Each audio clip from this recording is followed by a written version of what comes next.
Let's begin with this feud between the president and Elon Musk. Their differences over the Trump tax and spending cuts bill extending into those back and forth posts on social media yesterday about other issues, too. According to NBC News this morning, White House Chief of Staff Susie Wiles says there are no plans for a call today between Trump and Musk, and that refutes a report by Politico, which says otherwise. ABC, John Carl, Jim, got him on the phone. Trump said he's not interested at this time in talking to Musk. Well, look, I think that we always speak in terms of cards because of the Zelensky craziness. And I don't know. I think that Musk has a lot of money, but I do think the president has the cards. David, you studied Musk. A lot of what Musk does is offer a superior product to governments worldwide. But a superior product doesn't necessarily win if you don't want it to.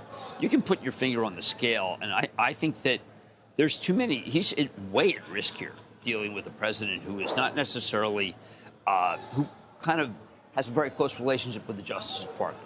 And not to mention is quite vindictive when it comes to his enemies, certainly, or perceived enemies. Yeah, Jim, I mean, obviously, along with everybody else, I just kind of watched in wonderment, not necessarily fully surprised at what we saw yesterday, although when you go Epstein, it's not clear to me you ever come back from that in terms of repairing a relationship. As that was one of any number of different posts from Mr. Musk in terms of really attacks on the president. And obviously there were rejoinders as well.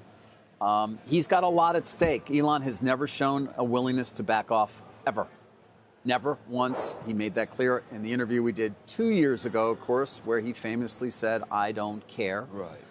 And he has proved it every day since, whether it's alienating a certain part of his potential buyers for Teslas by being so political in many ways and so many other ways. But this one is a sort of a somewhat unique challenge he's taken on because, to your point, whether it is Tesla and mileage standards from which it benefits, by the way, because remember, it sells its credits that make it a lot of money to other automakers that need to meet mileage standards. That may go away or may very well go away. Whether it is getting nationwide rules for autonomous driving. I mean, when I was in Austin a couple of weeks ago, the Department of Transportation Secretary was there with me. And they were meeting and talking about those very rules as Musk gave him, there's Sean Duffy, a tour not just of the plant, but of the cars as well. So relying on the government for that. EV credits, obviously, which are going away under the big, beautiful bill. Reliant to a certain extent on that as well. And then you get to things like NASA. You just go on and on. Right. And to your point, Jim, it would seem that it's not necessarily rational to pursue at this level of vitriol what Mr. Musk is currently pursuing against the president. I think that's right. I think that if you own Tesla, you own this fight. Now, the analysts can't find anything wrong with what he does. I didn't read anyone who just said, you know what, I liked it, but I didn't know this guy is just one hell of a crazy guy. I think everyone has accepted his craziness and liked it. I don't think you can. I think that you said the key thing, David. You used the term, there's an executive I know that is linked with Epstein. And I don't have it to the point where it's in front of me from a Justice Department document, but I could have used it. And I said, I can't. I mean, I talked to a number of people. I went to lawyers. I went to people who were involved with ethics. And they just said, look, Jim, I know you know it, but you can't mention it. And I feel, Carl, that's the bridge too far. Everything else, it's a spat. Mentioning Epstein is to say, I'm going to take you down. I think that the problem with Elon is he's like a strap a bomb to your leg guy. I mean, I think that I don't care means in part that, okay, cancel everything. I don't care. With the idea that, what does he do? Does he just give millions to Democrats who run against Republicans? Well, I mean, the line about decommissioning Dragon was a signal, Jim, of how reliant the government is now on what some call oligarchs. You mentioned the street today. Adam Jonas does reiterate 410, but says he's prepared for the stock to give up more. By the way, Adam has an 800 bull and a 200 bear case. Right. And then Goldman does trim some delivery numbers. Right. Well, look, I think that Adam, that's a pre-this. This is just different. This is different. This is different. And I mean, to the point Carl made, canceling Dragon, which is the main way that NASA gets access to space. Now, he did, I think, walk that back a bit later.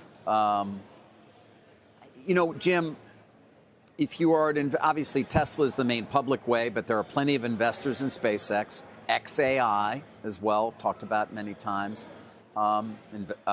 which also includes, by the way, X, the former Twitter. If you're an investor with Musk, you knew this. Again, I go back to 2 years ago and his behavior since then in terms of at least understanding the risk you are taking that comes with all that reward because it's Elon Musk and look what he's accomplished. But do you have to take another look at it and just say... I'm saying yes. I don't know if I can own Tesla. I'm saying yes. Is he willing to really blow it all up? Well, I just think that there's... Look, as between Tesla and 499 other stocks, I would tell you that I can't sleep at night with this now. I mean, I can wake up in the morning, and the guy could say, I've been thinking about it, and I'm pulling out. And what does that mean to all these private venture people who own it? I mean, it's a one-person company. Well, Tesla is not. I mean, I don't think of it that way. But no. I think that people are buying him. Yeah. Well, it's the way through the public markets to get access to Musk. And obviously the promise of autonomous vehicles and the promise of robotics, which are the two areas that he is most focused on. Not on the delivery numbers. That we will talk about and that can still influence the stock price on a daily basis. Well, I think again, you need the government as your partner in some way in so many of these efforts that, he said again in the back and forth yesterday, well, Trump's around for 3.5 more years. I'm around for 40 plus. But 3.5 more years could take a lot of damage, Carl. Look, I'm thinking about what Biden did when he decided, look, we're going to put a pause on liquefied, on LNG. Okay, but let's put a pause on a pipeline. And that ended the industry.